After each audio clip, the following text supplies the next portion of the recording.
Jesus explains, Beloved, there are warriors and lovers.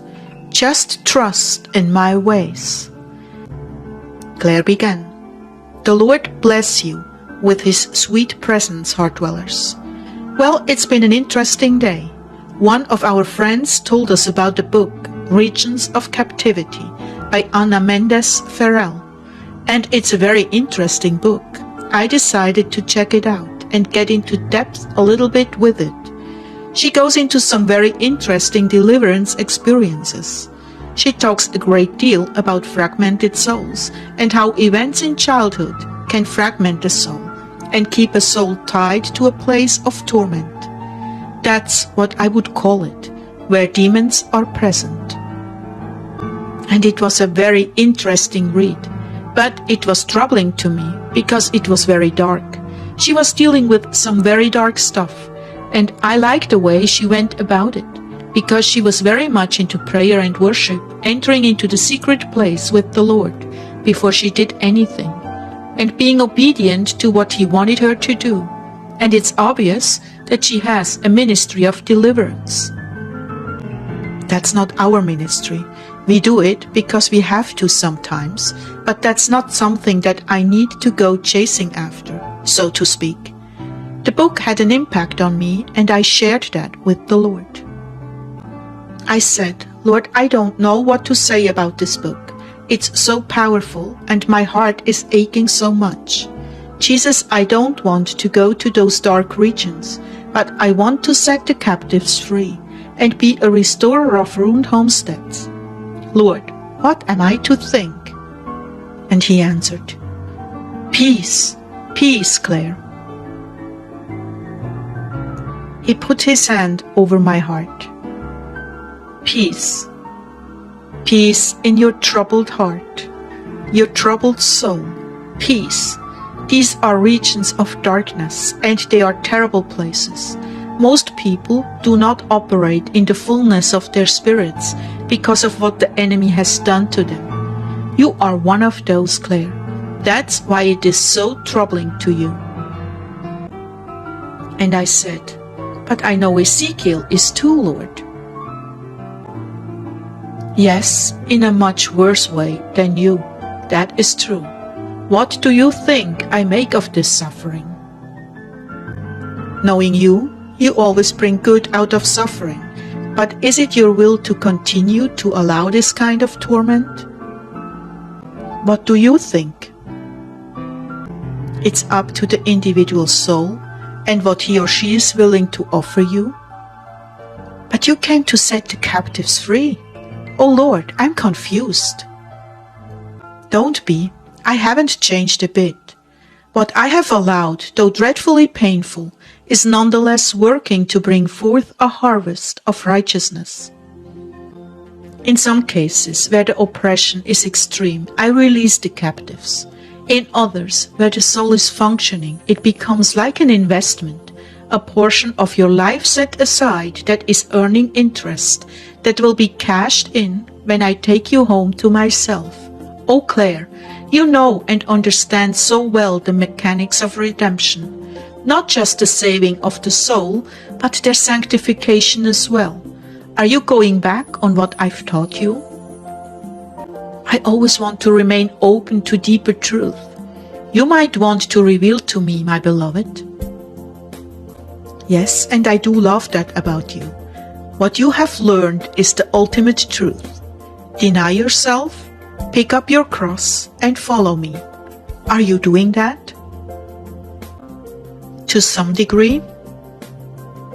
Well, what I mean is, are you operating in what I've taught you? Yes, Lord, I believe so. Good. Then steady as she goes. Not all are called to a deliverance ministry. Clare, haven't you figured it out yet? You're not a warrior, you're a lover. I created you to love, and through your love, I work the miracles. Yes, I know what you will say, that it is my love at work through you, and that is true enough. But your cooperation in the outpouring of my heart upon others, well, that is a sublime gift, and I do not want you to veer to the right or the left. Keep your heart purely for me. Tend to me, Clare. Meet my needs. And what he's talking about there is worship. Worship and keeping him company. Just being there for the Lord above all other things. You know, there's conquests that we can go on. There's all kinds of things we can do for the Lord. But the one thing that he values so much, aside from setting the captives free, because that's part of our job as Christians, is our company, our loving company, and being there, being present to him. He continued, there is a point where you become impervious to these things. You have seen it in certain saints and martyrs of old. It is called total surrender to whatever I allow.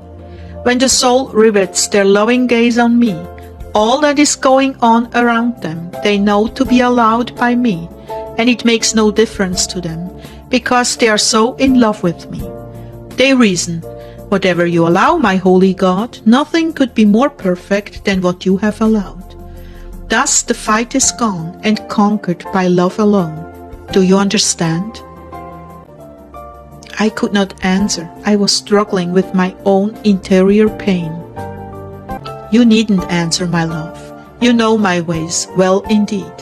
Acquiescence is everything. I thought, I'm not sure what that means, so I looked it up for a more thorough understanding, and the definition says, passive assent or agreement without protest. To accept, agree, or allow something to happen by staying silent or by not arguing. To submit or comply silently or without protest. Agree, consent. So how do I know when to pray and when to stay silent? By my spirit, as in all things, obedience. I fear I failed you, then, Lord, because I pray for my husband's relief all the time. And I honor your prayers because of your love for him and for me. But am I depriving him then of the sacrifice of the offering that he's making of himself? Not really. The pain will come back. So what's the use in me praying? Temporary relief? A respite? I'm not a slave driver that I should continually allow suffering. It is good for him to get relief and see your love in action. Or should I say my love working through you in action? It's like a dance. Sometimes you move forward, then backwards and side to side. It is the variety that makes life rich and interesting. If one were to be always moving forward, they would soon be bored. No challenge in that. But with ups and downs, your life becomes richer and fuller. As it is written, there is a time and a season for everything under heaven. But heaven is constant forward motion, and it is never boring, right? In heaven, it is another kind of dance, a dance of joy, worship, and eternal thanksgiving for the living wonders of God through the fabric of your now supernatural life. You have served your term, so to speak.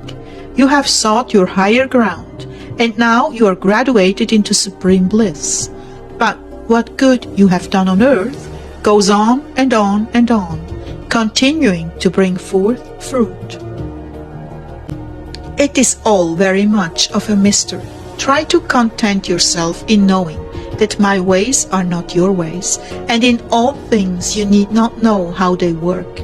They just work, and you don't question because you trust. Just as you trust that when you turn the light switch, the light comes on. Trust also that when you pray, things happen, grace pours forth. Everything proceeds from God and our divine plan. Oh, when will I ever get you to just accept and relax, my love? I answered him, kind of wobbly. Never? Probably so. Yes, you do have an inquiring mind. Just make sure you don't ask out of insecurity, thinking that perhaps my ways are not best. Rather ask because you enjoy learning about me.